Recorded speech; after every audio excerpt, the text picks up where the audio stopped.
దేశాభిమానం పట్ల నాకు ఎంతో విశ్వాసం ఉంది.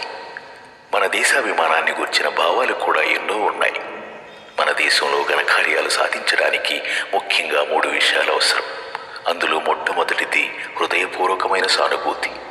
బుద్ధిలో కానీ తర్కంలో కానీ ఏముంది చెప్పండి? అది ఓ 4 అడుగులు మాత్రం ముందుకు పోయి అక్కడే ఆగిపోతుంది. కానీ హృదయ ద్వారంలో మాత్రమే దైవ ప్రేరణ కలుగుతుంది. ప్రేమ మాత్రమే దుస్సాధ్యమైన ద్వారాలను కూడా తెరవగలుగుతుంది. జగత్తులోని రహస్యాలన్నింటికీ ప్రేమే సింహద్వారం. కాబట్టి సంఘ సంస్కృతులు కాగోరే ఓ మహాశయులారా, దేశాభిమానులు కాగోరే ఓ మహాత్ములారా, ముందుగా మీరు ప్రేమను సానుభూతిని అలవర్చుకోండి.